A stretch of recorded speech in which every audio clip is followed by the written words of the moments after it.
I don't really know. Almost at this point, I don't even know what the heck to do because this is getting absolutely ridiculous. The stream's a little late, as you can probably tell.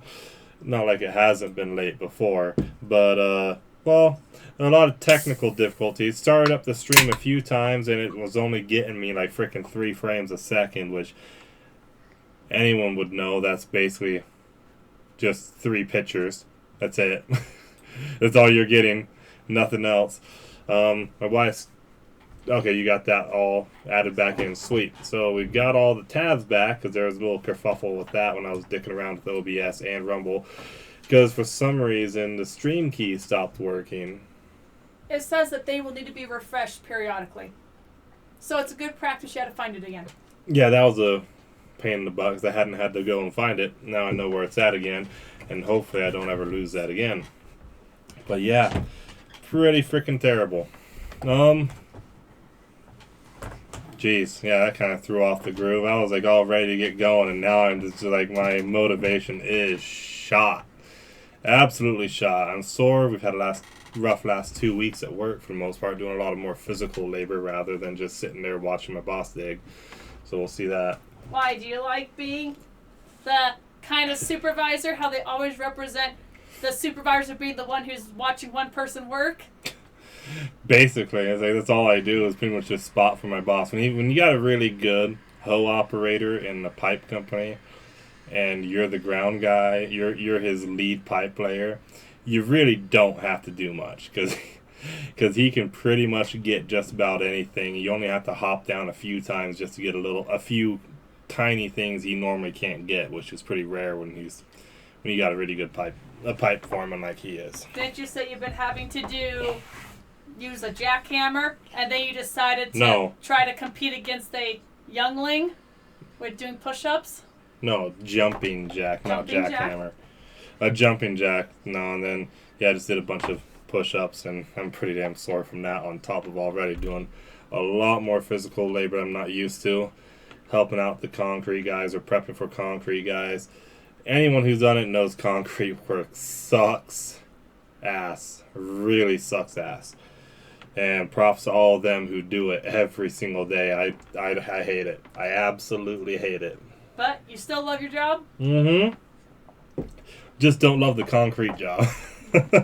It sucks.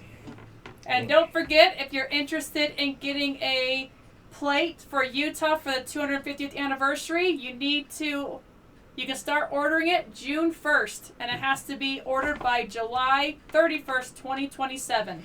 Yeah, June 1st, the new license plate goes up for sale for Utah for the 250th birthday of the U.S. Do you want me to pull up a look of it again in case we have any new viewers?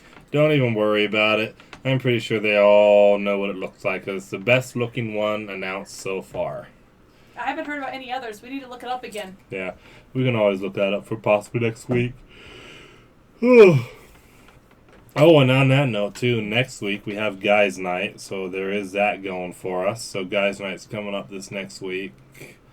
We're doing a Halo Night. So if any of the guys see this, Halo Night next week, my place. Yeah, but didn't some people get pissed off at one of your kids? Kept causing some problems? What? Your little man, I think, kept on killing one person over and over again. Oh, yeah, they were surprised at how good my 8-year-old son is at Halo. I'm raising him right. Let's just say that. Are you sure? Mm-hmm.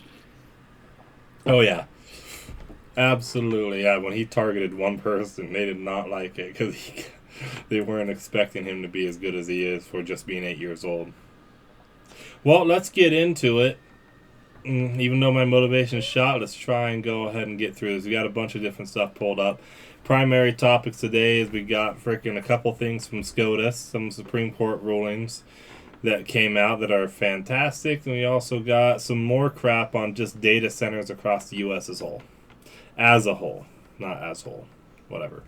All right, so let's get that first article. Not the Bee. Everyone knows the Babylon Bee, a satire company. Well, not the Bee. Reports this: Virginia Democrats appeal of state Supreme Court decision on gerrymandering misspells the words Virginia and senator.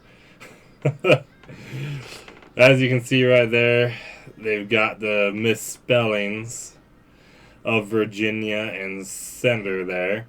So I guess they had some idiots or retards doing it for them. So I don't know what's going on with that. But it's pretty funny. Scroll down. He's got a picture of the document. Oh my gosh. So if Democrats didn't tell you exactly why they shouldn't be in charge of how elections were run, here's enough proof for you to know. They can't even spell it right, let alone govern themselves. Which is ironic because the party that continually is obsessed with this idea of democracy is trying to wipe out all the Republican vote in their state.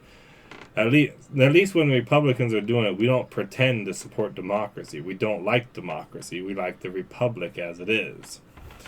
And we're just counter gerrymandering all the gerrymandering they started with because all of New England has 0 frickin' Republican votes.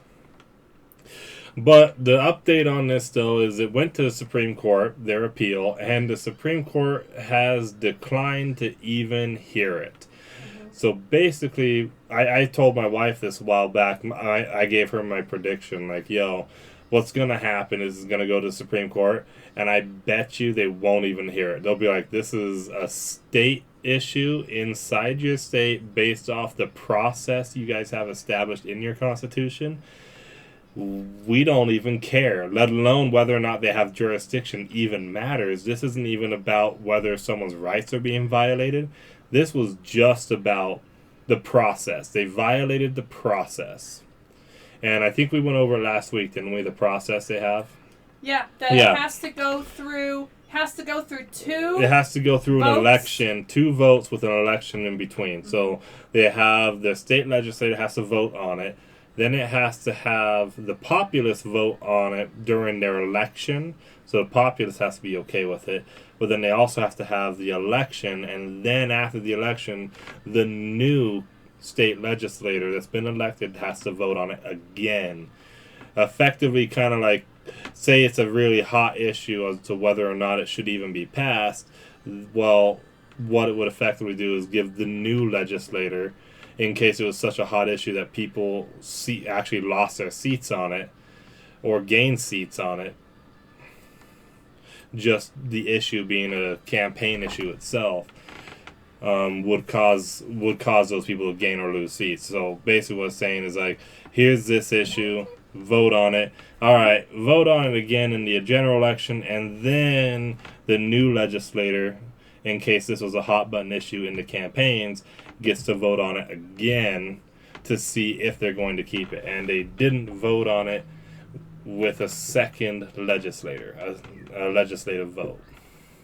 Well, that's the gist of it, right? Or they did I may not completely even had an election make that? Yet. That's the problem. Or did I completely explain that in the most complicated way I possibly could? Yeah, they didn't really have an election on it, but I think they. Well, no, because they had a popular vote on it, but they didn't have.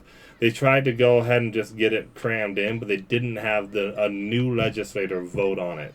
Yeah, but I don't even know if that legislator voted on it. They might have just kind of just shoved it through to get No, the population. They had to have, unless it was done by a referendum, a ballot initiative, like referendum or whatnot. Yeah. Either way, the state Supreme Court ruled in favor of Republicans, saying, nope, you can't use that map, sorry. And then now they appealed it to the federal Supreme Court. The Supreme Court said, we're not even going to hear this because this isn't either something they don't care about, or they don't even think that they need to rule on it at all, just because it's a state constitution issue with a process issue, and no one's rights are being violated pretty much. Yeah, but they're also now looking at the option of they want to put a age limit on their Virginia state Supreme Court, so all of them in there can get kicked out and get who they want. Yeah, so that was one of 2 options they were trying to do to overthrow this Supreme Court decision. One was appeal to the U.S. Supreme Court, which got shot down already. But then they wanted to do an age restriction on their own Supreme Court, which would basically wipe out everyone on their Supreme Court, force them all to retire, so they could completely replace their Supreme Court. Which, if that doesn't scream democratic, I mean, I Yeah. don't know what I does. think they were going to put an age limit of around 54 years, so to guarantee every single one of them's too old. If we don't get our way, let's wipe out the entire Supreme Court and get a new one that will vote our way. So democratic. Gotta love the Democrats and their irony. Alright, let's hit up that next tab. Another not to be article. Supreme Court unanimously rules trucking companies can be sued for hiring unsafe drivers. An extinction event for 30 to 50% of all freight brokers. So hit that next tab.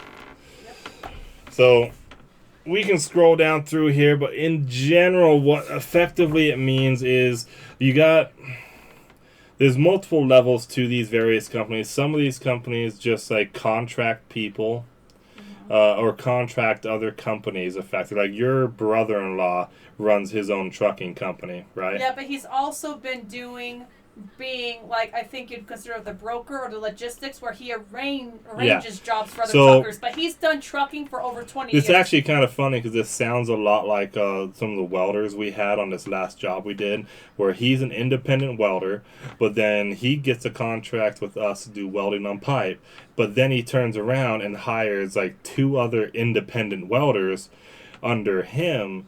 And so it's just, there's a lot of mix and match where it's like, some of these companies are the trucking companies themselves, but other times they act as brokers, hiring other independent truckers or other trucking companies to help fulfill freight contracts to deliver and pick up various freight across the country.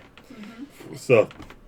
So this basically, the Supreme Court decision, basically they tried to use an FAA regulation, Federal Airlines Administration regulation, that exempts some companies from safety requirements, or not say it wasn't safety requirements, from some regulations, because they're going to basically go with the state regulations. It was kind of convoluted, but the court ruled in favor, saying the FAA exemption for transport companies basically and motor vehicle companies that would require them to adhere to state safety regulations applies.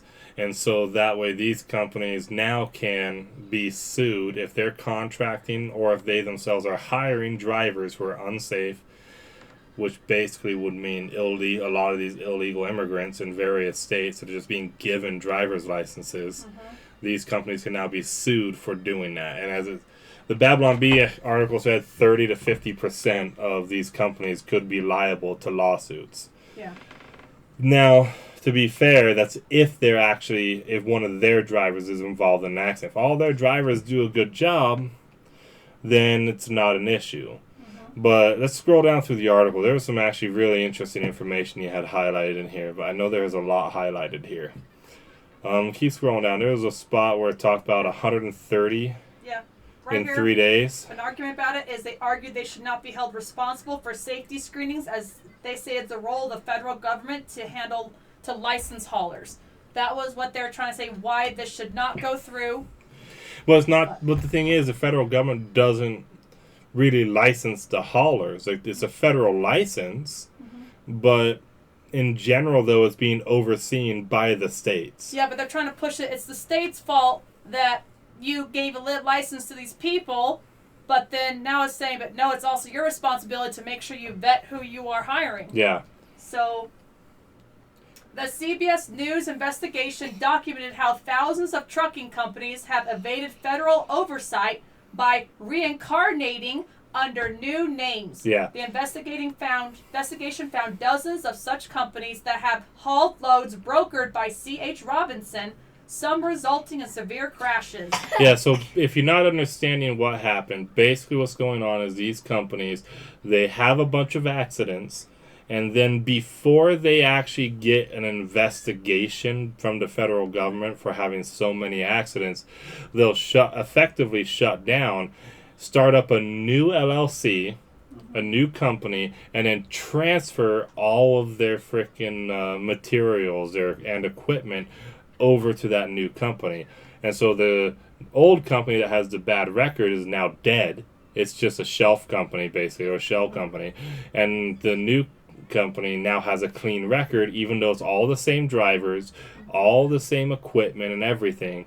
But it's a whole new company, so it doesn't have that same record. Like right here, one example in 2022, Christmas Eve crash in Ohio that killed 4 members of a single family. The truck was operated by BLF Truck Transportation, a company that had been previously operated under 3 other names, each of which had been flagged by regulators for safety concerns. So this is the 4th name he's had for this basic 4th same name company. for effectively the same company. It's got the same address, the same equipment, the same drivers, everything. He just transfers it to a new company as he starts up the new companies to just get a fresh record before he gets an investigation on the old one.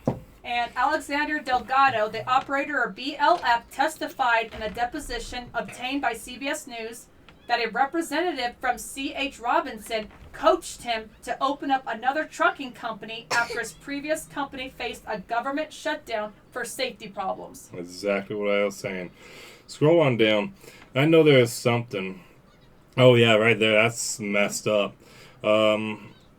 The Department of Transportation records found the government approved at least 10,000 of these reconstituted chameleon carriers. Carriers. Since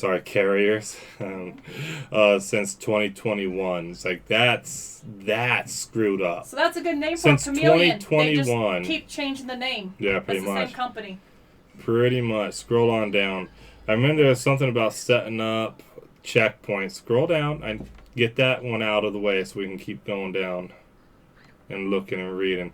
At least 141 people have died. 1,800 people have been injured in crashes involving these operators. Mm-hmm. Scroll down. Keep going. I know it was somewhere in here. It may have been in the other article. It might have been. Go back to the Babylon Bee. Maybe it was in there. It might have been in that one, but I don't remember it really being in here because I remember it being highlighted. Oh, well, that's highlights. All right. Maybe I was wrong. Keep scrolling down. Right here. It's jumped up. Tens of thousands, potentially hundreds of thousands of truck drivers are on roads who should not or are not like right licensed. there. Scroll down. You can see New York and California, the 2 largest blue states in America, regularly hand out CDLs with no name given, quote unquote, to illegal aliens. The problem is so bad that ICE can set up a checkpoint at a random stop in Oklahoma and pull 130 illegals off the road in 3 days. Well, so yeah, it was on this article, but yeah, that's absolutely flipping absurd. It doesn't. It should not be happening.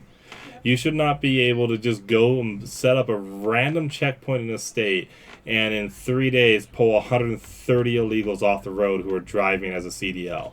Mm-hmm. And despite repeated promises of government crackdown on chameleon carriers, federal regulations continue to miss blatant red flags in their own data. The CBS News investigation identified over 30,000 carriers using fake or undeliverable registration addresses such as No More Gone, Georgia, while the number of trucking firms surged by 31% since 2015.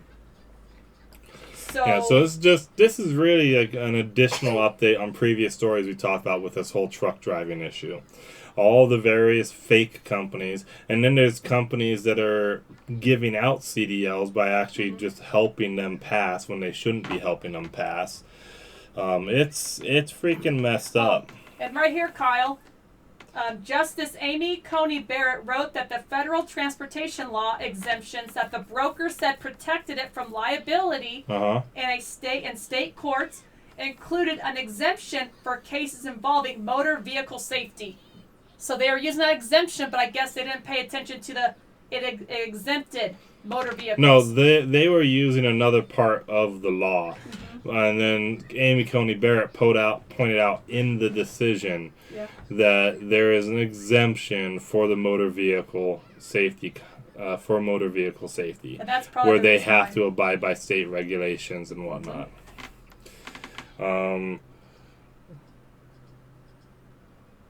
Oh yeah, no. So we can go ahead and get moving on to the next article. Okay. There's not we've covered this pretty thoroughly.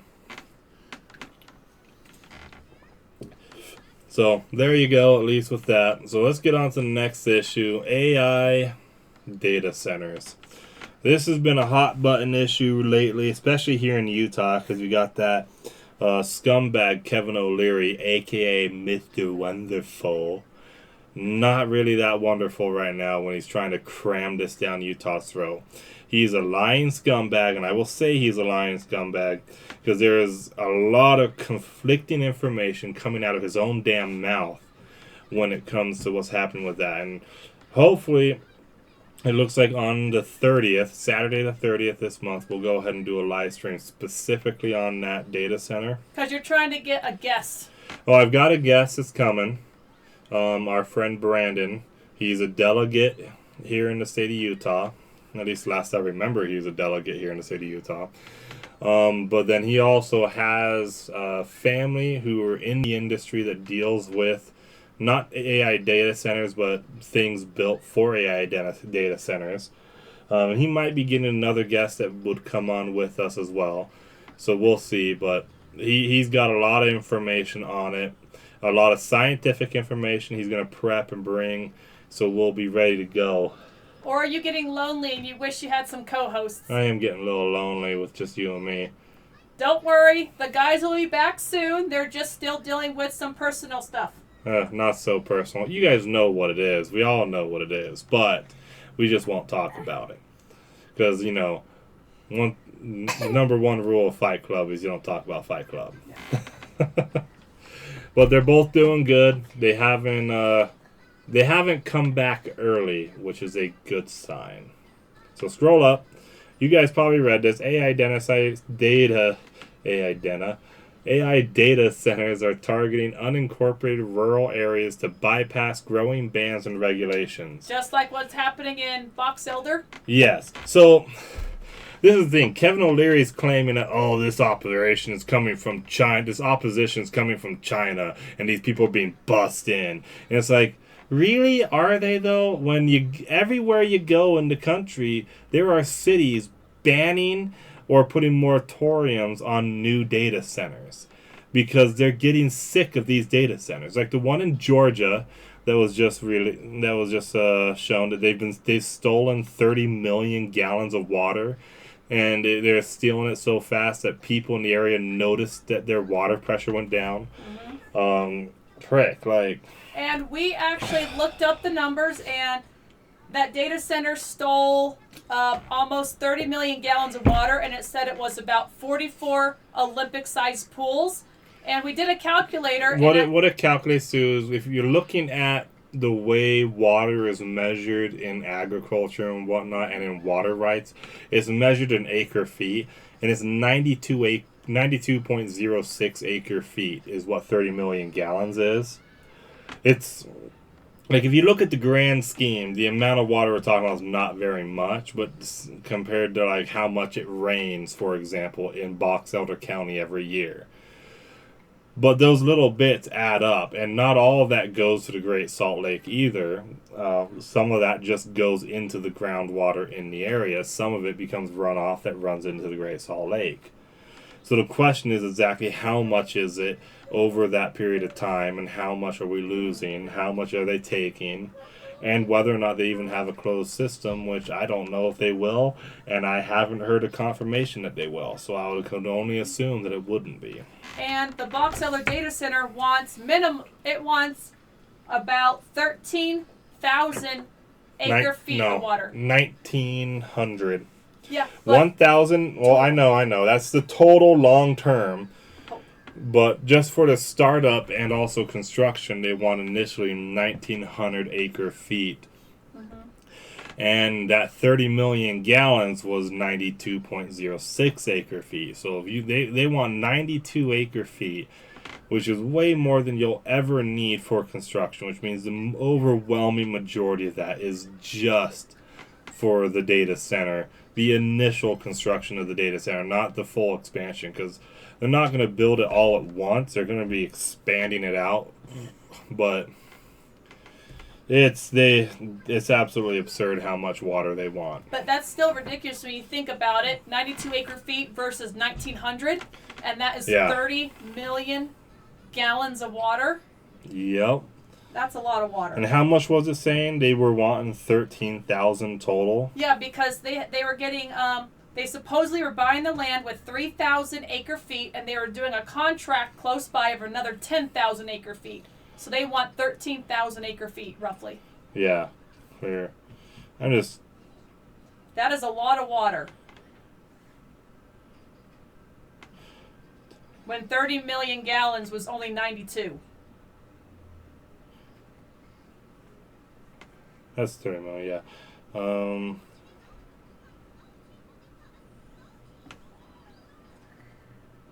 30, so each acre foot's roughly 325,874 gallons.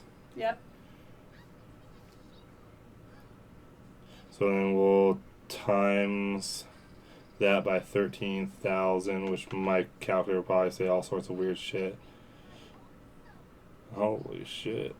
Yeah, how much water is it roughly? Just do a something point. Yeah, trillion. It's 4.236367586 billion gallons. So 4.3 billion gallons roughly. And that could be just a year, not even every single year. Yeah, well, that's the other problem. That's probably a year. And yeah, it rains, I think it was just over 1 trillion gallons of water. 4 trillion? I think it was 4 trillion. Are you sure it was 4? I don't think it was 4 trillion. It's just you have to supply houses, supply everything. You need. Well, I know, but I think it rains is just over 1 trillion gallons of water in Box Elder County, but then not all of that goes. What is it? Yeah, not all of that actually goes into the Great Salt Lake, because you got, of course, the farms that are using it up. A lot of it's going into groundwater in general. A lot of it's just going into groundwater. But then you have also the farms that use it, all the people that use it, but then that goes to waste processing facilities. Evaporation happens in the process. Yep. So it's like, the question is whether or not how much of a difference will it actually make is the real question, and whether or not they're going to have a closed loop system. But nobody really wants it. And to be fair, at least to the Box Elder County Commissioners, it sounds like some of them, or at least one, maybe more of them, may have been kept in the dark, and a lot of it was hidden from them. Like they weren't using the term data center; they were just using the SCOTUS project and whatnot. And META project. And it got on their agenda. Then 2 days later, META passed it. Yeah. And that's when the public found out it was a data center. So that's why we think they had no clue. And the thing is, one of them said that META was very apologetic and sheepish, yes. That they didn't bring him in sooner. About that they didn't bring him in sooner. And it's like, oh, so these guys knew it was going to be controversial and purposely blindsided the county commission on this. Like, if I was the county commissioners, I would just sack the project immediately. I would freaking go in there and zone the land as agricultural purposely to just prevent them from building there. Like, if the way they got blindsided by this is absolutely disrespectful, and out of pure principle, they should do everything they can to railroad that project. Just stop it. Mm-hmm. But, so, the article that we're talking about, data center developers... Sorry, we got off on that. There's a lot on this Utah data center project. And you want to talk about it, but we need your guest. I know. So, data center developers are increasingly turning to unincorporated rural land amid growing opposition in towns and cities across the United States. Yeah, so what's happening is they were building in cities only to find out that they raise the costs of everything when they show up, and so no one likes them. So now cities are banning them. Some have outright banned them. Some of them put moratoriums down. So it's just like, we're not going to ban them, but there can't be any more put here. And whatnot. So it's just they're coming in with all this grandiose talk about how great they'll be for the area, and then everyone hates them. Everyone hates them. Guessing everyone on the left and the right that I'm hearing from in Utah don't want this data center here. It's the only thing that seems to be bringing the left and the right together in Utah, is that we don't want more data centers. Mm-hmm. We already have a few. We don't like them. We've never liked them. I understand why Utah is such a good choice for it, but get the hell out of our frickin' state. Mm-hmm. So they're going, and the reason they're doing this by going to unincorporated lands, in other words, county lands, is effectively just a way to bypass a lot of the scrutiny that comes with city planning and city engineers and various permit approval processes, and also oversight from the cities as well. Yeah, so sites outside municipal boundaries can allow developers to bypass some city-level approvals, including council action, rezoning, and related land use reviews, which have become major obstacles for new data centers because no one wants them around. And we don't want them in Utah. We have heavily enjoyed not being a target in Utah, and we would like to keep it that way. And the more critical infrastructure kind of crap you put here, the more valuable of a target we are to hit, and we'll just be a target. And we don't want that. We don't want your filth here, especially that frickin' Canadian, aka Mr. Wonderful. We don't want your Canadian filth here. You guys had a chance. As the guys from what's the podcast again? Oh, All Those in Favor. The channel All Those in Favor on YouTube, as they had said, you Canadians had a chance to broker a deal with us Mormons a long time ago. And that's when we were right on the edge of possibly selling you the rights to the Book of Mormon. And we didn't. And you guys blew it, and we're gone.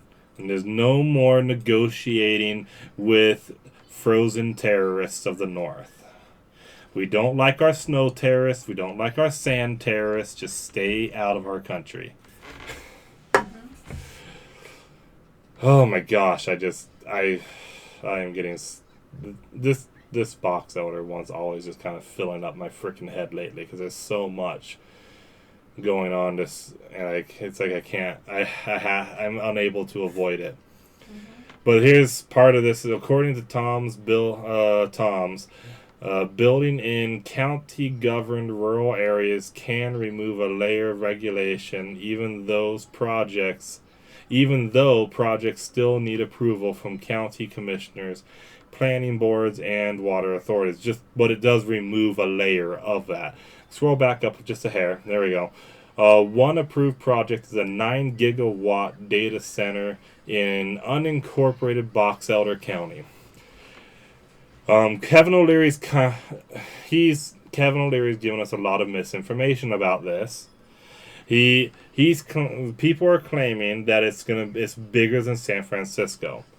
He's saying it's not bigger than San Francisco because it's not starting out that way. Well, exactly, it's not starting out that way, Kevin. You're starting with a small project, and it's going to continue to expand over the years until it is bigger than San Francisco. A 40,000 acre project that's bigger than San Francisco. I think it's more than one. It's like twice as large as Manhattan, and it uses more power than frickin' New York City, or just as much power as New York City. It's like New York City uses more power than our entire frickin' state, and we're about to build a data center that uses more power than the city of New York, and probably our state combined, really. Ugh. So scroll on down sorry. So here's this one. What? Shifting data centers into unincorporated rural areas could accelerate deployment of some of the most energy-intensive infrastructure in the country while limiting opportunities for close public scrutiny. Yeah. So some of the environmental concerns on this in general right now. Some of those environmental concerns, like a lot of data centers will create heat islands where it will warm up the area around it in general, just as the amount of heat it's releasing. But those are all small, versus this is actually that's called a heat bubble. And some of the scientists are talking about the problem with this could potentially, it's not for certain, but it could potentially effectively create a heat biome, where it's more of an entire area or region could end up having its temperature raised anywhere between 8 to 12 degrees Fahrenheit. And so it's a problem. It's a problem because we don't want it here in Utah. They seem to want to be cramming it down our throat without our permission. Surprising the county with it at the last second and whatnot, which is a dick move. How's our frame rate look up there, babe? On Rumble. 40. 40? Yeah, because I'm just noticing some issues with the stream. Well, maybe we need to start instituting a little bit of a delay. See if we can do an update for that next time. Maybe. I don't know what's going on, but what's it showing right now on Rumble again? 39. 39? Gosh dang, this is annoying. And it's dropped 2.9% of frames. Yeah, it's annoying. Alright, let's go ahead and hit up that next tab. Okay, but let's see.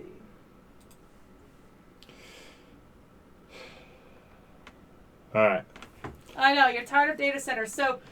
Data centers are almost like Muslims. I'm getting sick of them. Yep.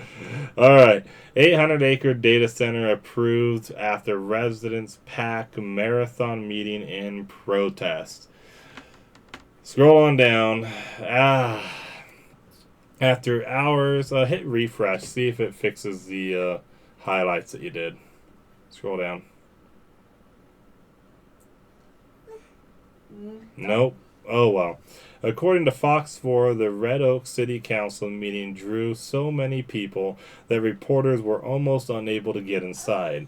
The council chamber holds 136 people, and at least 70 more were left outside. So, basically, and this is the thing we're seeing all over the place, is when they have these meetings, almost everyone is against it. At the center of the meeting was a proposal to rezone more than 800 acres of agricultural land for a data center project. Officials gave residents limited time to comment, with 1 hour reserved for supporters and 1 hour for opponents. City officials said the facility would avoid city water for cooling and emphasize projected tax revenue. Many residents, however, said those assurances were not enough. It's like with the box elder one, I was saying, like, you know what? I think all data centers in Utah, whether this box elder one gets approved or not, should be mandated to import all of their water from out of state.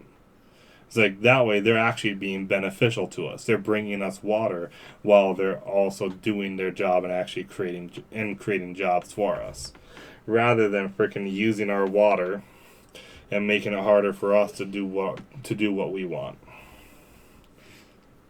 All right, hit up that next tab. Okay. So as you saw with that previous one, people generally opposed it. I don't know if it actually said that, but in general, whenever we're seeing this stuff, overwhelmingly people are opposed. There's a new one that's being proposed. I think it's 800 acres as well in Cedar City. And I was just looking at an article on that, and it's the overwhelming majority of people there is what the news is reporting were against it.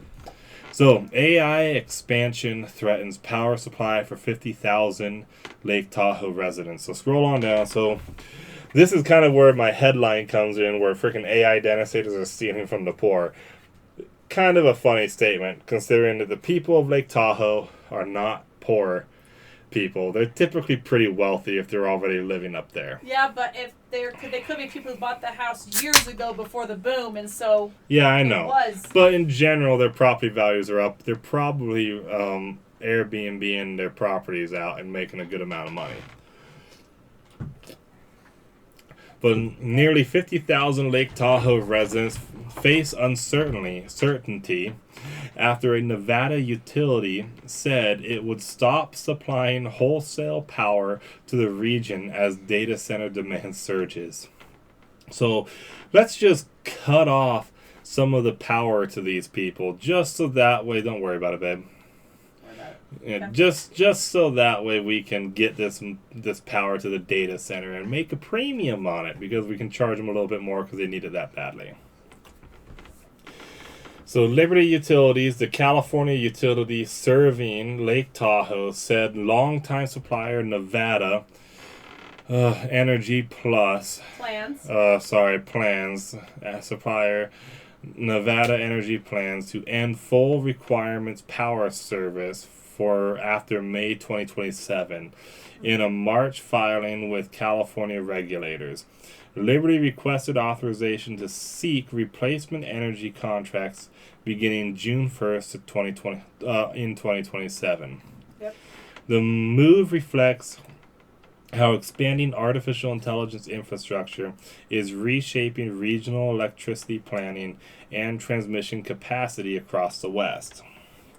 This is something we kind of failed as a country on, is we should have from the very beginning required that AI data centers start providing their own power. Mm-hmm. And so a lot of people are just suffering with increased power costs just because we didn't do that. Yeah, you accidentally closed it, so this article is shorter than the one I originally had. Oh, okay. So it just mentions basically that they're going to have to either find a different provider, or they're going to have to build some lines that tap into the California grid to get them power, because they've been getting their power from Nevada. Mm-hmm. So they're going to have to figure that out. They have less than a year to get that done. Otherwise, 50,000 people will be having blackouts here and there. Yeah. Yep. I feel bad. I mean, they're rich people for the most part, but I do feel bad for them because, like, this is not something they asked for, and this is really being forced on them in general. Yeah, but part of the problem, though, is in the other article that I got rid of, it mentioned about how the new provider is still going to have the same conditions because of California law, where the electricity is going to have to be created responsibly sourced. So they probably do not want natural gas or something. Yeah, probably. Looks like my daughter's having a rough time. Something in your eye? See. Oh, yeah. She's definitely having a rough time. Go ahead and hit up that next article, babe, and I'll get started on that way, see what's going on. Corey Richins. Yep. So this is an update to an old story. So we talked about this. Basically, she killed somebody.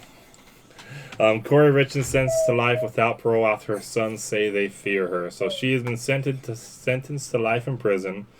And I guess it was a therapist. Scroll on down. A therapist or something that the kids had said that they fear her. So Corey Richins was sentenced to life without parole for her husband's murder. Her sons expressed fear of their mother in statements read during the sentencing hearing. And Eric Richins' family members talked about how his loss has impacted them. Corey Richins shared advice to her sons, and her family members said they believe the jury's verdict was incorrect. So, well, if you guys... isn't this a case that was pretty much open and shut? Like, it was pretty obvious it was her? Yeah, because according to the other article you read a little while ago, when we did this case a couple of months ago, she had poisoned her husband with fentanyl on Valentine's Day. She poisoned her husband. He almost died. Failed. She sucked at it, basically. And then poisoned him again. And she opened up a bunch of life insurance policies in his name. Yeah. And she had a lover or something. And just some other stuff. That was just kind of... this is the problem. Like, she's this is where you have to remember stereotypes exist for a reason. I was about to say stereotypes exist for women, not reason. Stereotypes exist for women too, and as typical of a woman killer, they typically use poison, and she used it twice, and she couldn't even do it right the first time. So, moral of the story: don't do it. But hey, at least she's gonna be in prison now for the crime. Yeah, this one was one of those like open and shut cases, and I don't know why the husband freaking after poisoning the soup, you think he'd figure it out. But apparently he can't figure it out, so I guess that's his own fault. Alright, let's hit up that next article. How's the girl doing? Is she doing alright now? Yeah, she just said something was in her eye. Wow. Alright. META. So META, military what? What does META stand for again? Military. Yeah, military something. Infrastructure. Development. Agency, I think. think. Agency or administration? Maybe administration. One of those A words that or mean the same authority. thing. Or authority. They mean the same thing. One of those. So META is the ones behind the whole controversy of the box elder data center. But if we go to this though here, this article, META is loaning itself millions for nuclear project at Camp Williams. So it sounds like long term they're going to be building the materials needed to refine uranium, but at some point they also might start refining uranium themselves at Camp Williams. But it's like, this is funny because it's like this, no one really cares about this. Because this happened the same day the approval of the frickin' box elder one occurred. Now, to be fair, the box elder one did probably pull a lot of attention away from this one, but I get why it's kind of annoying that they're giving themselves money from their own little bank they have set up for this, but I don't really care because I have no problem with developing nuclear power technology. But so they're working on being able, effectively, just this update on this is just that they're now working on a project to be able to manufacture uranium refining equipment at Camp Williams, while also long-term start refining uranium at Camp Williams. So it says help advance a key nuclear project. So they're doing something up there. They might be trying to generate some power too. Well, they might.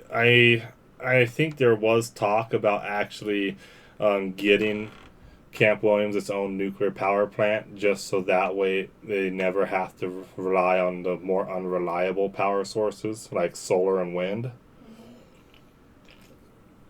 But, which I have no problem with. But I mean, with the projects going forward now, what is it, Brigham City? I think we have an article on it here anyways. We're trying to expand nuclear power here in Utah.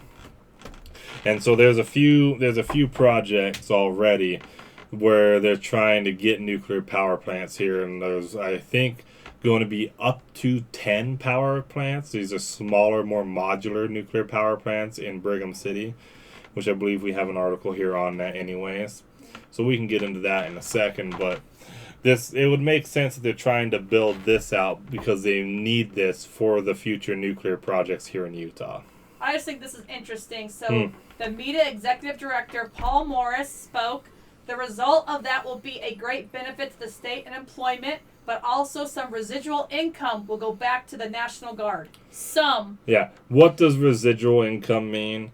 And quite frankly, it's like I would imagine a good chunk of it should go to the National Guard. They'll funnel it elsewhere for other projects, or like, oh, sorry, there's none left. We had to reuse it for something else. But basically, the interest rate on their loan will be 2.25%. They have to pay it off within the next 15 years. But they're going to be getting some bonds put out later for people to purchase, and they'll use the money from the bonds to pay off the loan. Basically, they want the money now to get the project started, and then they'll sell the bonds to be able to get that money back quicker and pay off the loan. So nothing too fancy, nothing too spectacular for the most part. It's just them trying to work on the nuclear projects here in Utah. So Joel Ferry, Executive Director of Utah's Department of Natural Resources, said, "We're sharing this with the public as it will lead to additional opportunities, including the exploration of nuclear enrichment within Utah. This would help us meet the goals of Operation Gigawatt and create leadership in manufacturing and energy security. We're grateful to have a good partner like Utah Energy as we have that discussion." Yep. So they're hoping to do some energy creation as well. Pretty much. All right. You got anything else on here you want to point out? And this is Jenny Wilson, the mayor of Salt Lake, Oh, that has broad. questioned the safety of Utah if this facility is built. Sites associated with uranium technology may attract geopolitical threats.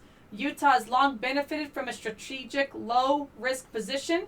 Why jeopardize that by placing sensitive infrastructure in the population center of the state? Yeah. Normally, I would agree with her in general on this, just because I don't want Utah being a big target, like with the data centers and whatnot for AI. But at the same time, though, too, we really... What's up? Frame rate 2. Frame rate 2? Gosh damn.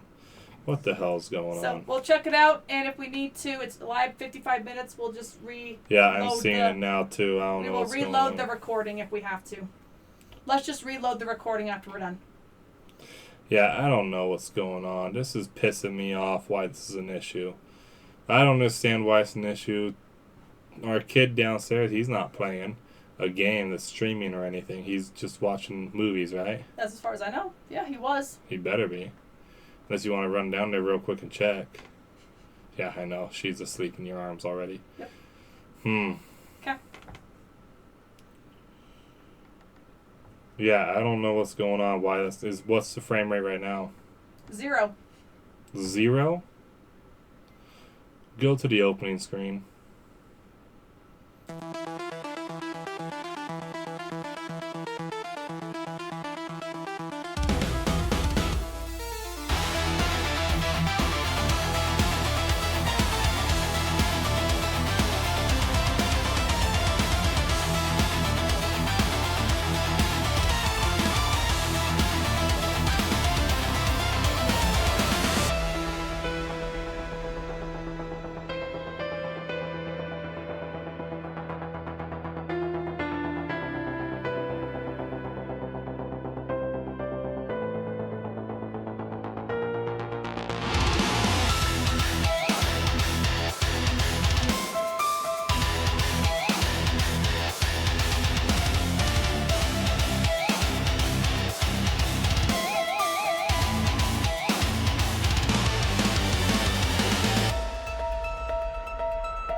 Let's see. Come on. You know you want to get back in there. Okay. There we go. That's something, right? Yep. We'll just see if the frames do better. If not, then we'll just re-upload the live. So sorry, guys, for I don't any know of what the the weird... hell's going on with that. This is bull crap. Maybe it's our internet provider is trying to throttle us. There's no limit. There's no limit on the amount of data on this at that speed. It's not like a cell phone company, so it shouldn't be an issue. Okay. So next article, another article for Utah. All right. So this is getting into that power, the nuclear power we were talking about. So amid tense Box Elder County data center debate, another energy plan quietly edges ahead because no one is against new power in Utah. So scroll on down. So the controversial O'Leary Digital Data Center proposal isn't the only Box Elder County project focused on bolstering power production. Utah officials and High-Tech, the company, High-Tech Solutions, unveiled plans last year to develop a nuclear energy ecosystem in the Brigham City area. The high-tech plans, which haven't sparked the sort of backlash that the O'Leary proposal has, are edging ahead. So, basically, it's just a modular power plant. Scroll down a little bit. Let's get that paragraph to the top. Yeah, there we go. but that's High-Tech Solutions and Holtec International announced plans last November for a nuclear energy ecosystem to be developed around Brigham City. 4 to 10 small modular reactors tapping nuclear technology would be built around the city, and numerous Utah leaders, including Governor Governor Cox, gathered for the unveiling of the plans. But that is, I think, part of the difference.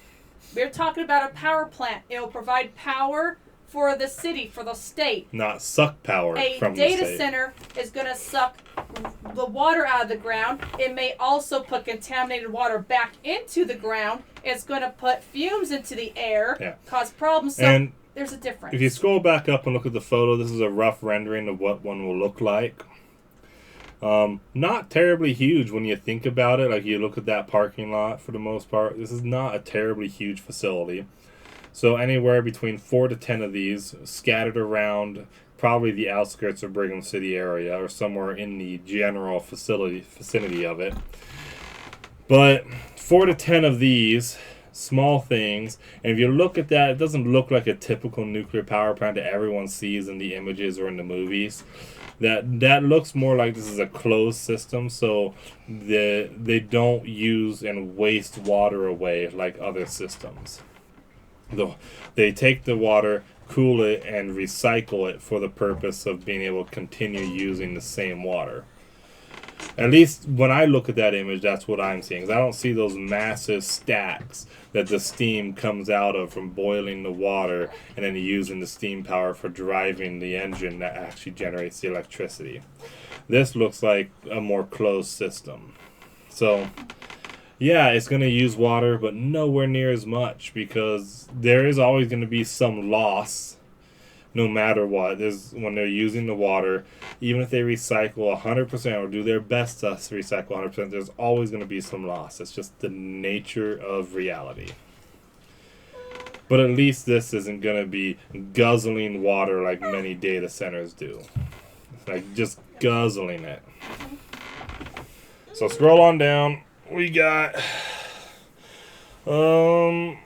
High-Tech rep didn't address the contrasting responses, but said the nuclear initiative unveiled at a high-profile press conference that also included Utah Senate President Strut Adams and House Speaker Mike Schultz is moving forward, apart from installing the reactors, each capable of generating perhaps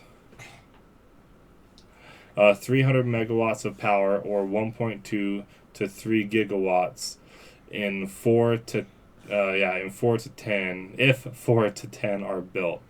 So basically, each one roughly produces 300 megawatts. They're planning to build about 4, it looks like, but they're looking at anywhere from 4 to 10 over time, which would basically increase what our total power capacity production here in Utah by 25%. Yeah, and it says it's between 4 to 10 to do it. So 4 could possibly work good enough, or you might need all 10 to do it. It's not for sure. That's fine. It just feels like this project's a lot more transparent and more straightforward than the data center project.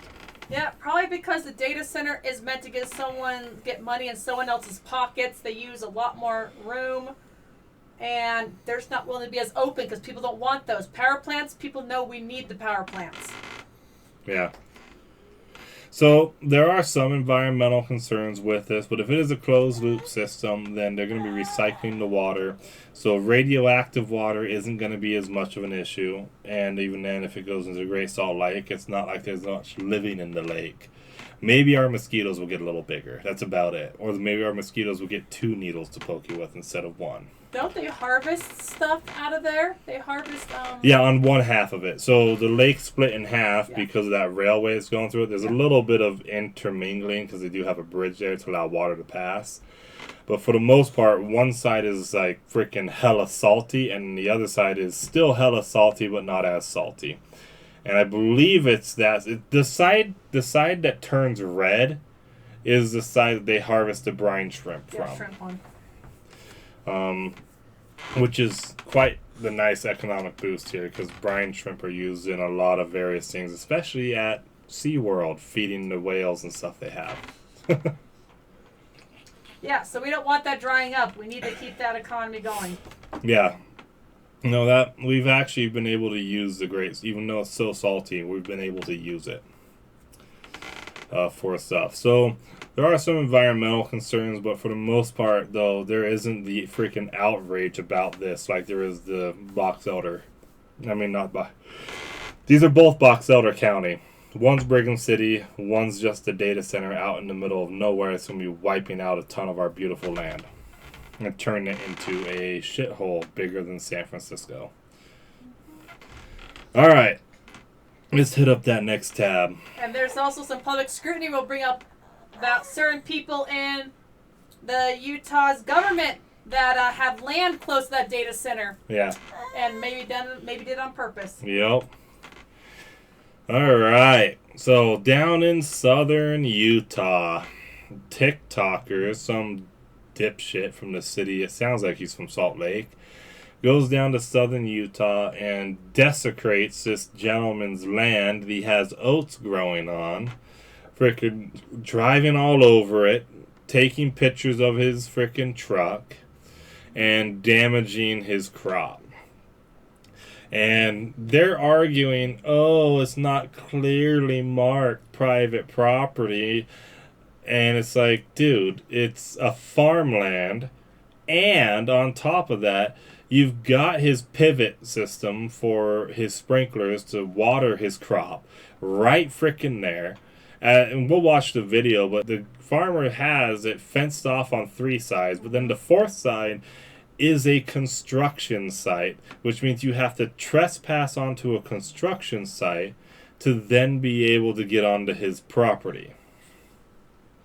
So it's like, it doesn't need to be clearly marked. It is marked when it has 3 fences around it, and then the one side you have to trespass on another property to be able to get to his property. Yep, and the influencer's video is just causing more and more people to go there Yeah. because the influencer tagged the location, so others are going there to get the same cool picture as him. Yeah, with their trucks, they're like $80,000 to $120,000 trucks just because they want freaking photos of their trucks in an oat field, but then they keep going there and freaking damaging his crop. So scroll up just a hair. All right. Todd Brown's farm in southern Utah sustained crop damage crushed by social media influencers this week.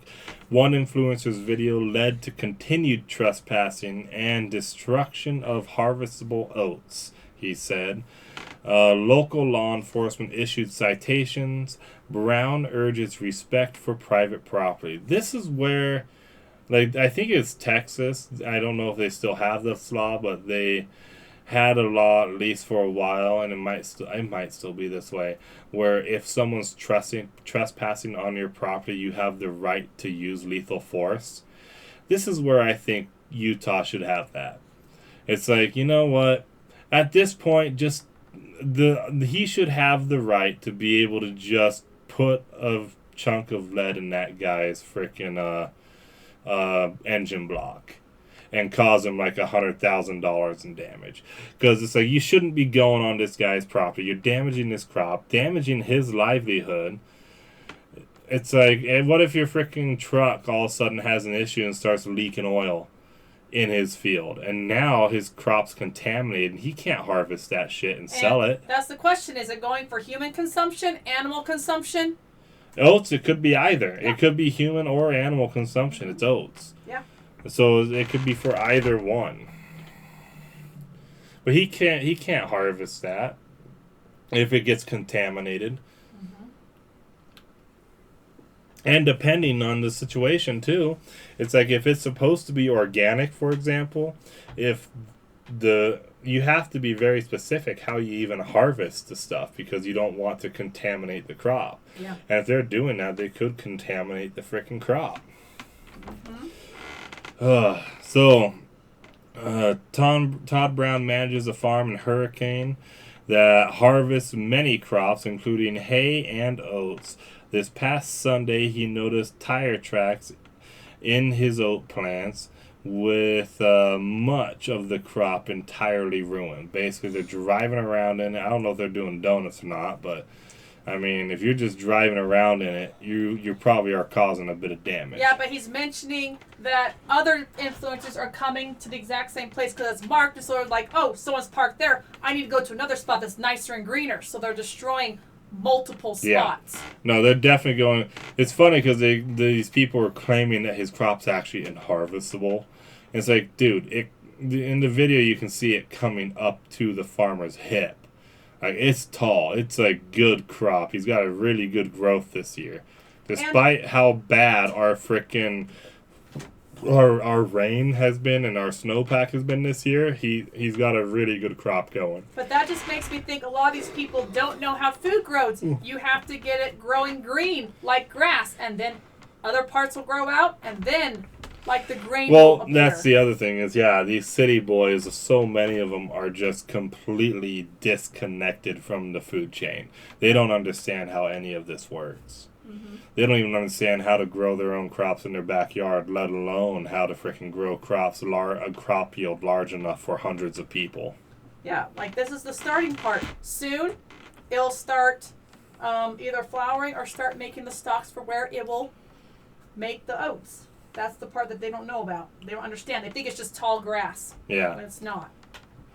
So he was alerted to trespassers by his nephew, who showed him a series of TikTok videos posted online. My nephew took screenshots and sent them to me and was like, "Hey, these guys are out in your field," Brown said.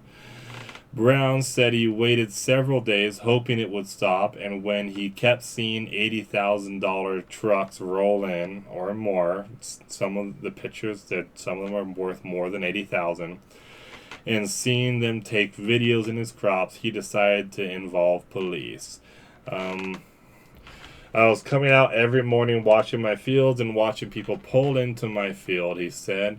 I'd call the cops and they'd come and issue citations. It just kept happening every single night.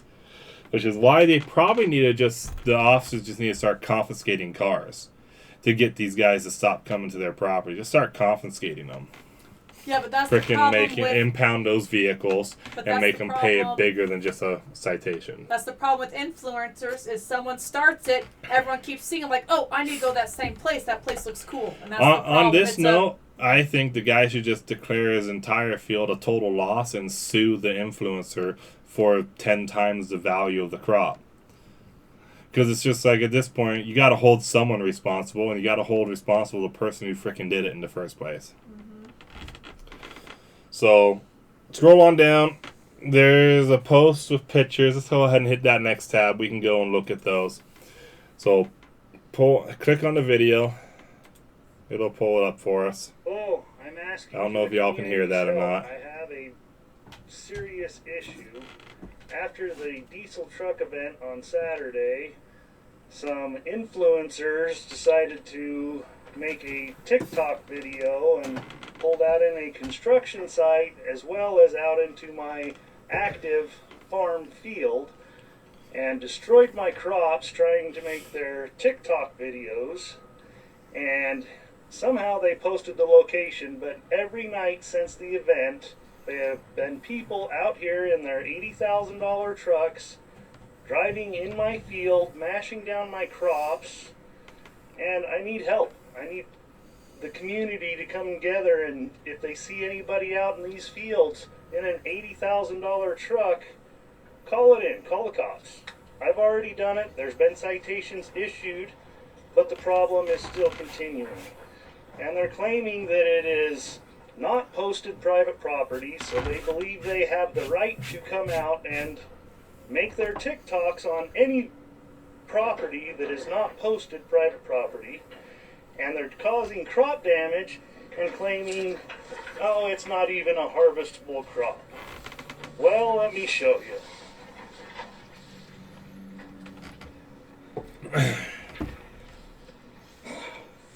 So this is their truck tracks from the guys last night, where they pulled out in my unharvestable crop. You can see the tire tracks. Well, let's see. Here is my unharvestable crop that is up to my waist. I need your help to get these guys to quit doing this and quit thinking it's alright. You know, to be fair to some of these TikTokers, when they're saying it's an unharvestable crop, they probably just see grass. Mm-hmm. That's probably all they see. They don't realize, oh, that's oats, or that's hay, or whatever. They're probably too dumb to even know what that crop is. Yeah, because like they probably think it's just freaking grass. Oh, this is just shitty grass that no one wants. Because wheat has to do the kind of the same property that or process of the grass we have in our yard, where it has to grow up to a certain height like that, and then it gets these other stems where the berries hang off on it. Well, and berries, aka the seeds. Yeah, the seeds. But I'm just saying it's kind of maybe to that point that soon it'll start making the extra stem where the berries, seeds, or oats will hang off on it, and it'll be a little bit more obvious. Right now, they're just thinking this is tall grass. Why in the world is this here? Yeah. So.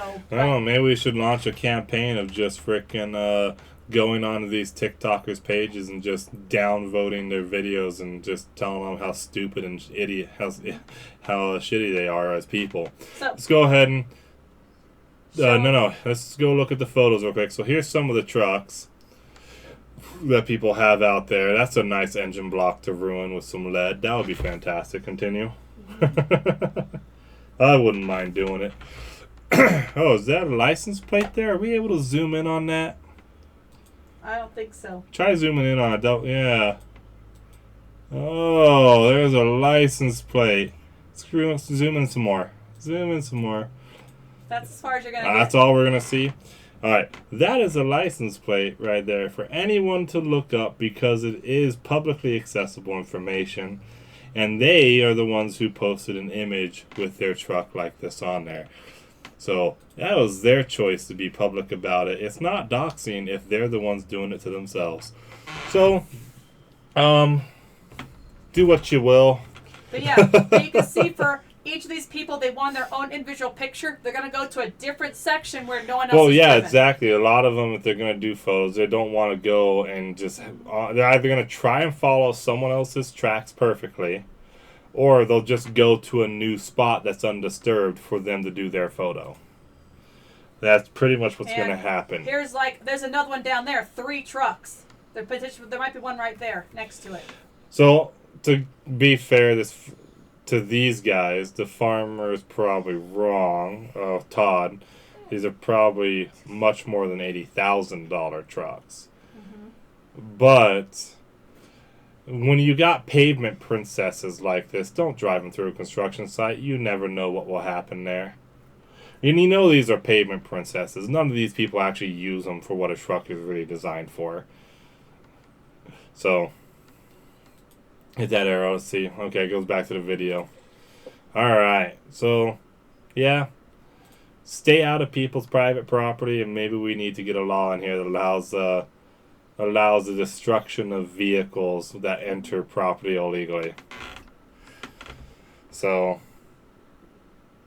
we'll see what happens. Hopefully they stop harassing this guy and destroying his crop repeatedly. But he says people are going in and out every single night, and I think that last picture looked like there was possibly 3 trucks, at least 2. You know what I just thought about, though? How pathetic are these guys? Really think about it.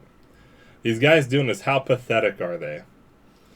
That they see a TikTok happen, and so, oh, this guy's a TikToker, he's cool, I should do what he does. And then they go and do this, and now they look like idiots just like him. Like, you guys don't look cool doing this. You look like assholes.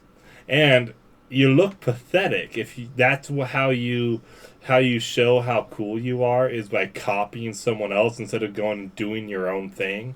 You have to copy someone else to be cool. It's like, you're kind of lame, dude.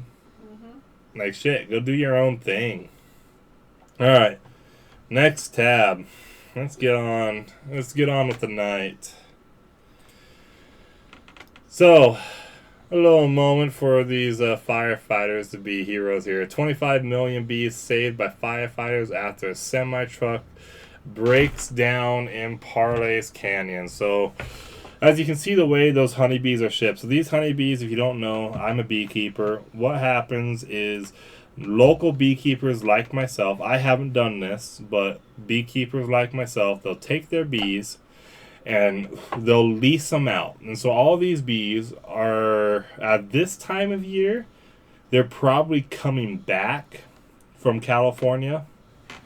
Because what happens is they have to use pesticides a lot on a lot of the crops in California, specifically the almond crops. That's the most famous one these bees go down for. So they use a lot of pesticides, and so they can't really keep their own bees there without killing their own bees. So what they do is they basically pay us to then lease them their honeybees. They bring the honeybees down right for the blossom, when all the trees are blooming. The bees go out and pollinate everything. And then as soon as they're done doing their pollination, they give them a certain amount of time. They pick up all the beehives, ship them back to their owners, and then they just freaking blanket the orchards and the crops with their pesticides to help protect them against the normal bugs. So the bees don't get killed, but the trees still get pollinated. So I think these bees are on their way back, is what it is. And so in Parley's Canyon, this truck with bees breaks down, pulls over, and as you can see with the black screen that allows air to flow, but it does conduct heat while it's stuck there in the sun, all those bees are producing heat with their bodies. And then the black netting is helping actually conduct heat from the sun. Those bees are getting dangerously close to overheating. So the firefighters came out and they just took their cannons and just sprayed down the hives on the outside to help cool the hives down, because really that water, the bees are safe inside the hive from getting wet. So they're not going to get wet while those firefighters are spraying down the hives. But the nice thing is that water cannot get the hives cold enough to kill the bees. It's just not going to happen. Because bees can go through extremely cold winters and keep themselves pretty warm. So basically all they're doing is just creating a water-cooled system for honeybees, kind of like a data center. Let's go back to that again. So he's creating a water-cooled system effectively for the honeybees, help them stay cool, not overheat, and end up dying from the overheating. And it says on here, the bees would be cool normally because the truck would be moving. There'd be that air that'd be going around them, but since the truck's stranded, there's no trees, no nothing, they had to find some other way to keep them cool. And there's about 480 beehives on that semi. Yeah, it says 480 beehives, but with an average of 30,000 bees, that comes out to 14.4 million bees. Normally, beehives will typically sit an average of like 30,000 bees. So I don't know how they're doing their math. Maybe they have different numbers that are more updated on accuracy for how many bees there are, but... Well, it said each hive roughly contained 40 to 60,000 bees. Oh, so they're using higher numbers. I was told it was an average of 30,000 bees. But they could use bigger hives. commercial? It's the bigger hives doesn't really matter. The bees tend to top out at a max population, and that's based off of how fast the queen can lay, in combination with the max lifespan of the bees. So the bee, after a certain point, their population just caps out because the queen can't lay eggs fast enough to create a higher population, because the bees are dying at the same rate queen is laying eggs. Effectively, is what's happening. So you think they have too many bees estimated? I would think so, but I guess they might be working off more accurate numbers, because how do you actually really count exactly how many bees are in a frickin' hive? So they may have had updated averages since the last time I've actually looked into it. Mm-hmm. So who knows? Okay. Who knows? So, but we'll go with their number, about 25 million bees. Now you're gonna get to the church stuff. Are you ready for that? Oh, thank goodness. Let's get to some happier news. Thank goodness. All right. So, the LDS Church down in Ecuador had a state conference or regional conference Or it down might have there. been a devotional. It could have. It's happened at both devotionals and state conferences now. So, Temple announced at Otavio, Ecuador. I think that's how it's pronounced. Don't ask me. I'm not the one that's supposed to be here on the podcast speaking Spanish for us to read this stuff. And so this was announced 2 days ago, the 14th. Okay. Scroll on down. They have a video of it. You can hear how excited the people are. Keep scrolling. Keep scrolling. Hang on. There we go. Go ahead and click on that. I liked watching it. Bajo la dirección de la primera presidencia de la Iglesia de Jesucristo de los Santos de los Últimos Días, se me ha solicitado que compartir con ustedes lo siguiente. Nos complace anunciar la construcción de un templo en Otavalo, Ecuador. That puts a smile on their La face. ubicación Hearing people y la cheer for fecha de the construction of the new construcción temple se puts a smile on my anunciarán face. más Go ahead and pause adelante. that. So, fantastic news. The people of Ecuador are getting a temple. It's been announced officially It'll now. be the third.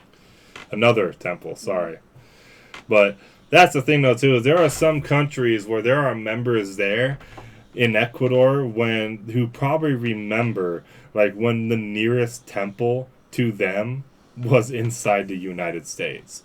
So it's like getting a third temple, even though it's just if they already have one, getting a third temple is just exciting for them in general. Well, I remember telling you recently after our other podcast a couple weeks ago talking about the temples and the numbers we have. I talked to my mom about it, and when she was a little girl in primary, there were only 12 temples, and they had them memorized. It's so sad to think that there's only 12 operating temples when your mom was just a girl, And now and they had them memorized. And now it's we're closing in on 400. Yeah, I know. Now if you have them all memorized, it's actually a pretty good feat. Like you're doing pretty good if you're able to memorize all of them, especially with all the different languages. So pronouncing all the names can be kind of a pain. And we discussed it when you and I were born. They were in early 40s. Yeah, it We were was barely low. over 40. It was barely over 40 temples when we were just kids. They're either announced or being built. They had it a little different. Nowadays, we have so many. Yeah, and back then, almost half of them were just in Utah. It's kind of crazy to think, yeah. So people had to travel to the United States. But that's the to thing, get there are sealed. members of the church in freaking Ecuador that are as old as your mom. There was only 12 temples. Back then, more than half of those were probably in Utah at the time. And so it's like, their closest temple district was probably a Utah temple. There it is, evening devotional. It was announced during an evening devotional. Yeah, so an evening devotional. So it's like, you got to think how excited some of these people are. It's like some of them, they had to get a visa to travel to the U.S. to be able to go and do temple ordinances for the first time and only get to do it once in their freaking life. Yeah, you'd only get to go to the temple once. When it's like that, like chances are you'd only get to go once because it's expensive going to another country just to do that. We've heard stories of some families, they would sell everything of theirs to take their family to go get sealed in the temple. Mm-hmm. They would have to save up money for years, then sell everything just to travel to it, get sealed, and then have to start from scratch. Yeah. Once they got back home, because they had to sell everything Yeah. to get there. And that's a hell of a sacrifice too. It's like you got to really appreciate the devotion, and that's the thing too. I think it was Joseph Smith had once talked. This has been a whole debate with the Protestants and evangelicals against us. They claim that we're a works-based religion. We're not. We're a grace-based religion. Only grace is what serves us. But that's the thing that Joseph Smith had talked about. He had mentioned, there's a quote from him, that a church that is incapable of requiring everything from their members is completely incapable of producing the faith necessary for salvation. It's like you have to, if the church is able to get you to sacrifice anything and everything for the Lord, then the church has actually successfully created the faith in you, or helped you create the faith within yourself to obtain that salvation from Christ.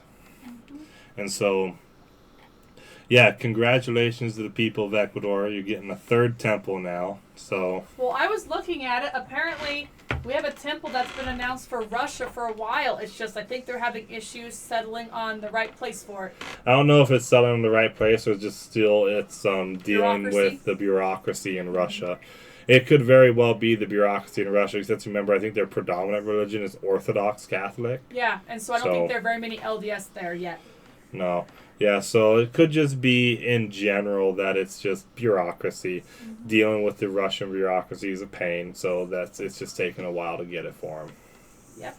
So yeah, the people of Russia, I believe, do they even have a temple at all? I don't think so. I I don't that's think the there's only any one. operating temples in Russia. So they're some of the members that still have to travel to another country to get their ordinances done.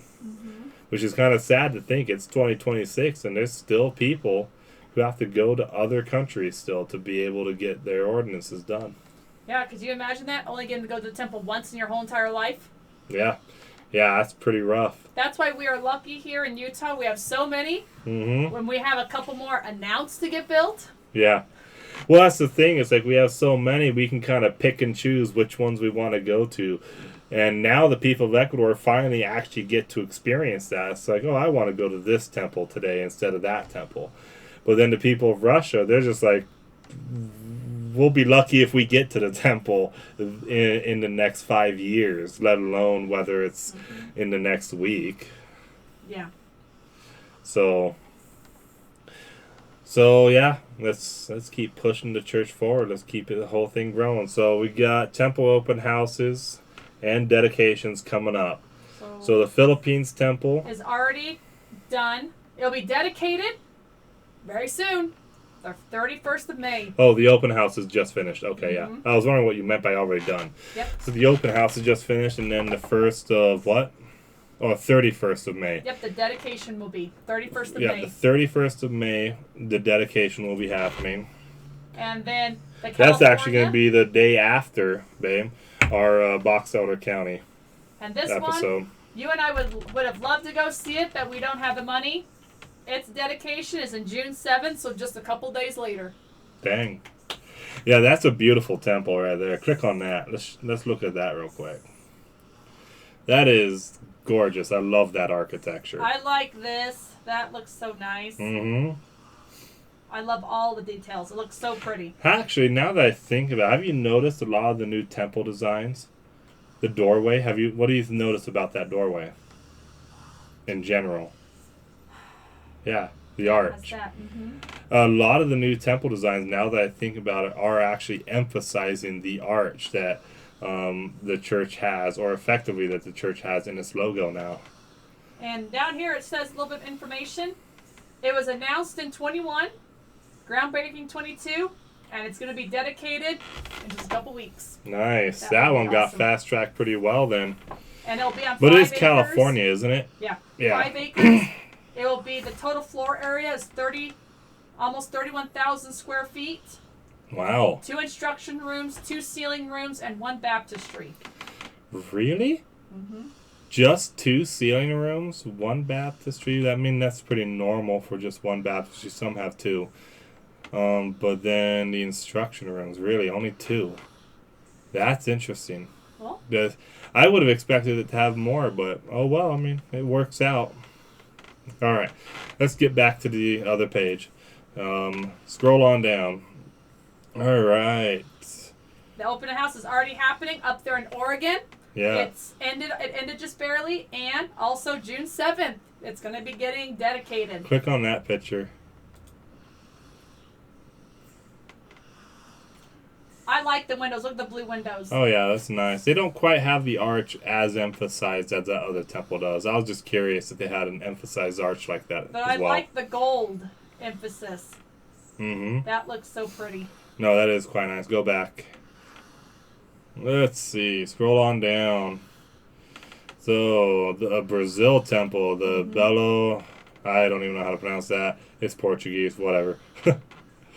Oh, but that looks pretty. That looks real pretty there. Let's look at that. Ooh, I like that one. That kind of emphasizes that arch of the doorway a little bit more, too. I like how In a they took it at different way, night. but it does emphasize that doorway. Should we look for a picture during the daytime? Nah. That looks pretty good at night. I like that. You like it? Mm-hmm. Alright, let's get back. Let's look at the other open houses and dedications coming up. Cleveland, Ohio Temple. Scroll on down. Let's see. San Diego, California This Temple. is the one you and I would also love to go see. I would if like we to had go money. see this one. This is an older temple that's being refurbished. Mm-hmm. And then they're going to be rededicating it Should soon. we see about if it tells when it was originally dedicated? It probably does. It's one of the older temples. It's the first one in 45th. California, isn't it? 45th dedicated temple. Yeah. Yeah, I think I remember. When was it dedicated? 1984. That was when it's announced. It was dedicated 1988. Wow, so the year That was a you were born. groundbreaking, dedicated in 1993. So I was joking there. You weren't paying attention. Wait. Oh, dedication, I think. I was wondering. Oh, groundbreaking was 1988. The year you were born I was in trying to 1993. Trying to see if you're paying attention there. What? And it was Why are you dedicated doing by that? Gordon B. Hinckley. Yeah. Yeah, so yeah, I was thinking I remembered something about that when I was a kid. Yeah, so it was just brand new. Brand new, dedicated when I was a kid. Yeah. 4 instruction rooms, 6 ceiling rooms. So that and goes 1 to show you were baptistry. right though. Low 40s when we were kids operating temples. That's 40. This one we were kids already when this one was dedicated, and it became number 45. 1993. Yeah, So very nice. It's been around a long time. Mm-hmm. That one. No, Really that's a so pretty pretty. temple too. All right, go back. Scroll on down. I would Look. love to go see this one too. Yeah, the Cambodia temple's really cool. Click on that picture. And we laugh at the address. Oh, what was the address again? Where is it? Russian Confederation Street. That's so funny. Oh, it's in Cambodia, but the name is the Russian Confederation Street. Look at that fence. It's awesome they did the fence that way. Oh, I know. That's beautiful. No, that's a fantastic temple. I love that architecture. I love the steeple, too, the main steeple. Yep. All right, let's get back. Out of curiosity down here. What? Just one. 1 instruction room, 1 ceiling room, 1 baptistry, so not very many. Yeah, low population area. Yep. Guatemala. Miraflores, Guatemala City, Guatemala Temple. Yep. Did you want to see this one or no? Yeah, sure, why not? Let's hit it up. Scroll on down. Oh, yeah, look at that. Ooh, look at that giant archway there on the front door. Going way up. An emphasized archway. That's awesome. Alright, let's go back. Scroll on down. We got Ephraim, Utah Temple. Yep. We've shown that one a few times. Scroll on down. Then whatever Nicaragua Temple. I don't even want to pronounce that first word. Alright, scroll on down. Highway to Mesaya. Don't doubt. Idaho. Mm-hmm. Oh, there's 2 Idaho temples coming up, aren't there? Oh wait, no, the other one's announced. The Coeur d'Alene. Yeah. The Coeur d'Alene temple's announced. It's I not. think so. And then they finally updated it for Salt Lake next year. So yeah, we do have official dates now. So April 5th, all the way through the 1st of October is going to be the open house for the Salt Lake Temple. The first time the general public will be able to go see this temple in 180 something years. Yep. And service animals and smoking are not permitted. Yeah, obviously. So, let's see. Wrong temple. I clicked on it. Nope. It's not working. They don't have it linked yet. But that's funny. That's funny that it's got a different link on it. But that temple is one of the originals. So it's in the top. It's in the 12 original temples. It's in the 12. When was it dedicated? 1889 or something? It's in the original 12 temples my mom had to memorize. I guarantee Oh, that. no crap. No, look it up. Salt Lake Temple dedication. I think it was like 1889 or 1885. It's like 1880 something. Right near the end of the century. 1893. Oh, 1893. So it's a little bit later than what I thought. 1893. And in 2027. So we'll just do the math real quick. 2027, because that's when the open house will be, minus 1893. So 134 years since the general public has been able to actually go walk through it. And it's funny, because when you have, I don't know if they actually had an open house for it, but if they did, like, there's pretty much only people in Utah who are going to it. And a couple people from out of state, even if they did. So if you guys want to see a building that old, come to Salt Lake next 40 year. years to build that thing. 40 years to build the Salt Lake Temple. And it was heavily expedited once the railway was built, because then they were able to bring the stones in by rail car instead of by ox like they were before. There we go. Clicking on the name worked, not the picture. Oh, really? Yes. Yeah, absolutely beautiful Gothic cathedral style. It's a wonderful building. I've been through a live session there once. There it is. Public open house was 133 years and 1 month ago. Okay, so they did have an open house for it 134 years ago, basically. Just not listing for how long it was. Yeah, the dedication says somewhere between, I guess, the 6th to the 24th of April. You know what's interesting, though? The public open house was also on April 5th, 1893. That's when it started back then, too. So that's actually kind of funny. That I doubt they actually originally planned it, but then when they saw the coincidence, they probably just went with that. Like, hey, this is close. Let's just go ahead and do the open house then. So that way it's just kind of funny that it's exactly 134 years to the day. So here's this one. Why Kyle was pointing out why there's so little in that temple. This temple has 5 instruction rooms with a separate veil room, 22 sealing rooms, and 2 baptistries. Yeah, that is actually something to point out, is because the Salt Lake Temple, when it was built way back then, there was no electronics really. And so you only had live sessions for the temple ordinances to be done. Mm-hmm. And so they had to have a whole bunch of instruction rooms. And then they had the one veil room that everyone from all the other instruction rooms went into for that. As compared to all these other temples, these newer temples, it's with technology, able to use electronics and video. Everything can be done into one room, and then it all connects to basically a hallway, or just connects to the celestial room entrance. Mm-hmm. So it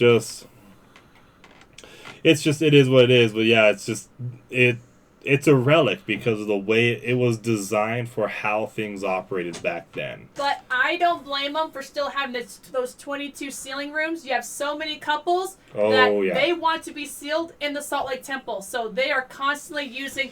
Yeah, because they did that original. They did that one expansion on the Salt Lake Temple to create more sealing rooms, just because so many people want to get married specifically in the Salt Lake Temple. And I remember, I believe my great-grandfather and someone they knew And maybe another couple. I do wish we probably would have just gotten married in the Salt Lake Temple instead of the Timpanogos Temple, though.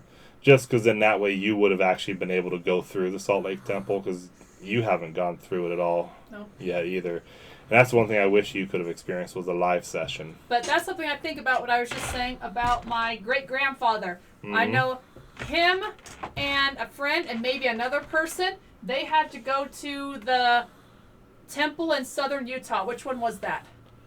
St. George? I think so. They had I to believe do... St. George, look it up. I think St. George was actually finished before the Salt Lake Temple. There's a few of them. Like Manti was finished before the Salt Lake Temple too, because it's not as big.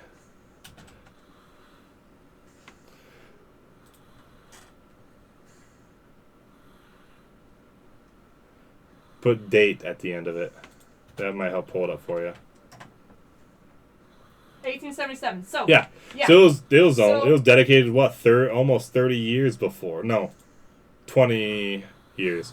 20 years before the Salt Lake Temple. So what I was saying, because my great-grandfather lived in Arizona, mm-hmm. him and another person, maybe a third couple, all had to travel up to St. George in a group to then get married and sealed. Yeah. They did it. It was 2 or 3 of them together, yeah. And they had to all travel together, get there, get sealed, and then they had to travel back. Once we get our temple recommends back, that's something we'll do. Is I'll take you through a bunch of the. Cause I haven't been to the St. George Temple, mm-hmm. and I haven't gone through a session at the Manti Temple. When I was working for the guy with upholstery, we redid the altars and kneelers in the Manti Temple. So I've been through the Manti Temple, just not as a practitioner, just as someone going to do repairs on some stuff. And the reason why I said my grandfather had to travel either by wagon to get there is because my great-grandfather was born in 1902.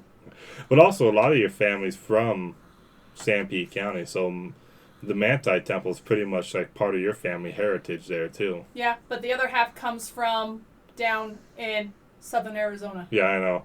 And so they probably went to the St. George Temple. And so those two temples are connected to your family, at least, and your family heritage. Mm-hmm. So yeah, we'll have to get through those 2 temples for you. Hey, I was sealed in the Manti Temple to my parents, so. Oh, yeah, that's true. Huh. But I was younger. I didn't do much in that temple. Yeah. Okay. We'll have to do that. All right. The last exciting thing to look at is we wanted to show you the list of all the temples that we still have to get made all over the world. It's a huge list. We won't go through them individually, but we'll just scroll through here so you can see how many temples are still just announced. 107 on here. And so look at some of these places. Missouri, Brazil, Montana, Mexico, another one for Brazil. Mm-hmm. Barcelona, Spain. Okay, there's another one for Brazil below. There's a whole bunch. This one. We want to look I at know. Barcelona. I like that one. Mm-hmm. I like the look of it. I know. Let's go back. Come on. Okay. So there's another one for Brazil there, that's down like 3. at the bottom. So that's 3. 4. 4. Norway. Let's just scroll and see how many more are from Brazil. We've got 4. Let's keep going. Bolivia. And that's not far from Brazil. Austria. That's very far from Brazil. Chile. Oh. Mexico. 2 more in Mexico. 2 from Mexico. And 2 in Peru. Oh, man. We are growing fast, aren't we? Japan. Indonesia actually, I think now officially has more temples than any other country in the Pacific. Ooh, Samoa. They've released the rendering for it. Oh, nice. Click on that, actually. I don't think I clicked on the Samoa one to see what the rendering looks like. Ooh. Oh, that's cool. That's more colonial style. That is an interesting spire. Ironic, I'm surprised the lefties aren't freaking out about it because it is colonial style. But look, it's on an island. It's interesting the rendering they have possibly for the windows if they're going to keep that kind of tribal thing.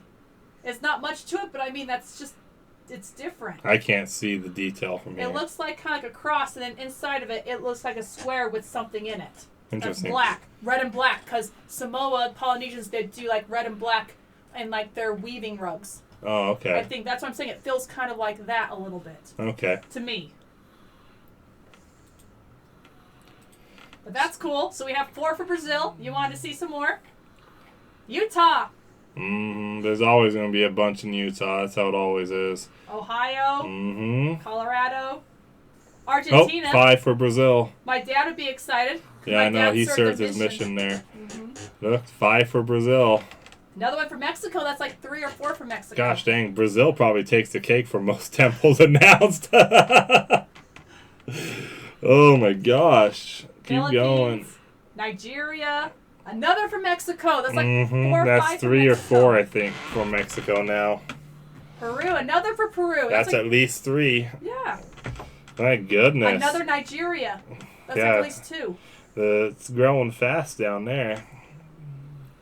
Hey, the one we're really excited about. Yeah, right next to us. I'm excited about this one. Yeah, I know. I know you're excited about the flag staff because you're More from Shoto. Philippines. 3 Philippines. Gosh dang. And there's another 1 or so 2 that's above. at least 4 or 5 for the Philippines. See, here's Russia. The one we're waiting for. That's And still waiting for. 1 for China. And Dubai. Liberia. Korea. 2 more for Mexico. Another one for Peru. My goodness. It's like 6 from Peru, so maybe Peru's taking the cake here And on Mexico? most temples announced for a single. And they're way smaller than Brazil geographically. They're tiny. Well, like we said, South America and Central America are growing fast. Germany. Germany. Let's see. Another Philippines. Ghana. Oh, Brazil's still in the fight Yeah. for most temples announced. It's Peru like and 6 each Mexico. now. Peru and Mexico. Oh, 5. That's 7 almost now for Peru. Possibly. Oh, another for Argentina. Very nice. Scotland. Australia. Venezuela. Hawaii. Salvador. Oh, Ireland. I feel like each of those islands are going to have one individually over there in the United Kingdom soon. Yeah. Italy. Milan, Italy. Uganda. Ooh. Family lives there. Queen Creek. That's so cool. Oh, yeah, that's right. Price. I forgot about Price got announced. Yeah, I know Price got announced, just like we have that temple in Ephraim. Another Peru. Oh, Brazil. there you go. Brazil's still in the fight. It's like 7 or so each. Another Nigeria. That's like 3 for them. Oh, man. Let's see. And that's it. Okay. It looks like it might be a tie between Peru and Brazil. And they are also added it, the new Ecuador one. They added it already. Yeah. And Look up. Marysville, Washington. Those are the 2 that Go have onto been that announced. Google tab. Go onto that Google tab. Look up Brazil and Peru, or interactive world map. There you go. Right there. That top one there. Yep. Nope. Interactive world map, country size. Yeah, exactly. All right, there it is. True size of. Hit that one. This one. Yep, that's it. All right. So go over. Type in Peru. Oh well. Actually, you can see them right next to each other pretty much already. Yeah, go ahead and move over on the map. So there's Peru, there's Brazil. You can see pretty much just the size. They're already next to each other. So they both got like 7 temples announced. And look at the geographic difference between them. Peru's so much smaller than And we Brazil. saw at least 2 for Argentina and at least another 4 or 5 for Mexico. Yeah. Dang. And I think I saw one at least for Venezuela. Yeah, there is one for Venezuela. Well, congratulations to those 2 countries.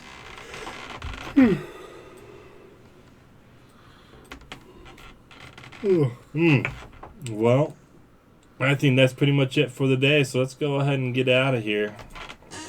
So, I'm done. something interesting I noticed Yeah. is on this website, they will actually have a quote for you. by various people. So here you go. Here's a quote. All right. It automatically Jesus regenerates. answered and said to them, "Destroy this temple, and in 3 days I will raise it up." Yeah. Famous quote from Jesus, and he held true to that promise. They tore him down, his temple, which was what he was really talking about, and he rose it up in 3 days. And here's you another one from Malachi 3:1 to end the night with. All right. Which is nice. This page, you refresh it, a new Behold, quote pops. I will send my messenger, and he shall prepare the way before me. And the Lord, whom ye seek, shall suddenly come to his temple, even a messenger of the covenant, whom ye delight in. Behold, he shall come, saith the Lord of hosts. Well, you guys have a good day. Let's all get out of here and have a good night. We'll see ya.